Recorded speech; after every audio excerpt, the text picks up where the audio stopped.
Well, here's my journal of day one on my pilgrimage to the mountains. It was a travel day. I left St. Louis and crossed the Missouri River at St. Charles, and I joined Interstate 70 out past Wentzville.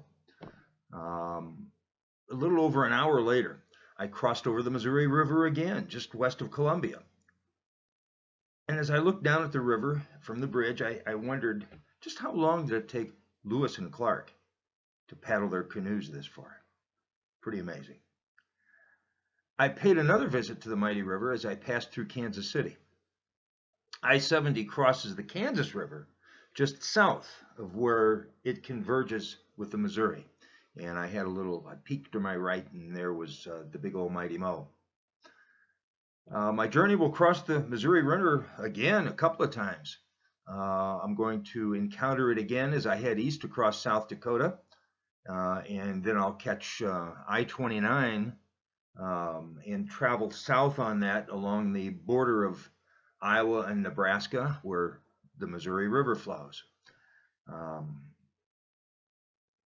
Yesterday, I drove through the width of Kansas, and I had time to reflect on how anxious I am to take in the natural beauty of the Rocky Mountains.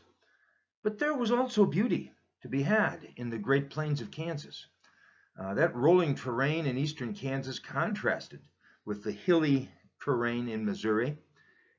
And as I got into central Kansas, the terrain flattened out somewhat. And when the highways rose to the top of a hill, it seemed that you could see forever.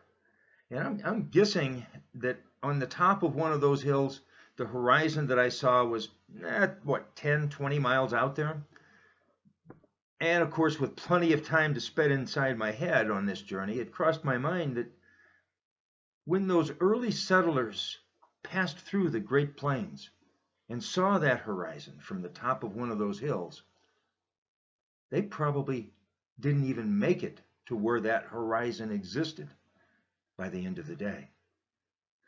Of course, with my 75 mile per hour speed limit on the Kansas interstates, I traveled to my horizon. What do you think? 10 minutes, 15 minutes? In central Kansas, I began to see wind farms. Giant wind farms, giant windmills were spaced apart. There were hundreds of them, literally, probably thousands of them. They were scattered along both sides of the interstate, and they went on for miles. I wonder if the land around them is farmed as well, or if that's just dedicated to the wind farms now. I saw some cattle around some of the windmill towers, but I don't believe I saw any of them with crops in the field around them. However, some of these windmills were miles off the highway, 2 or 3 miles distance at least, and I couldn't see that far about the fields around them.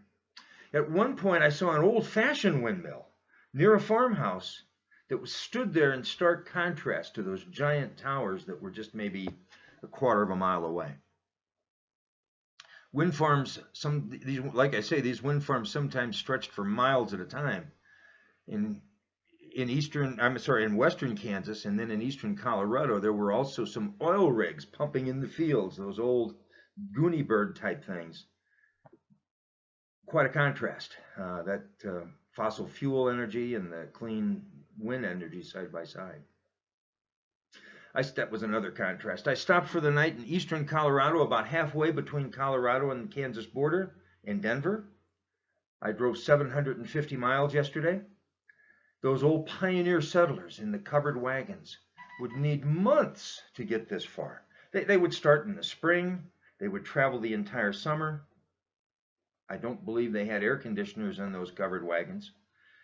And they would travel that entire summer to get to a place that they only heard about.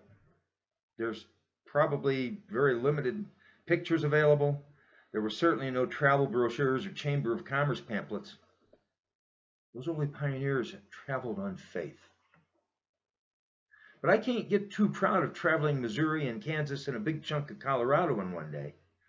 Because had I boarded an airplane yesterday morning instead of gotten in my car, I'd be writing this blog from Europe or Rio or Hawaii.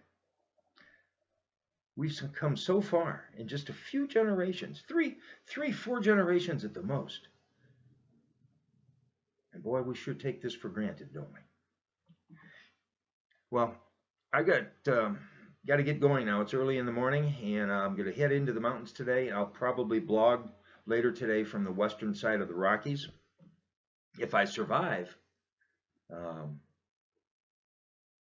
I'll probably have some of that nice mountain scenery behind me the next time instead of a hotel room. So again, thanks for watching, and hope to see you again soon. Bye bye.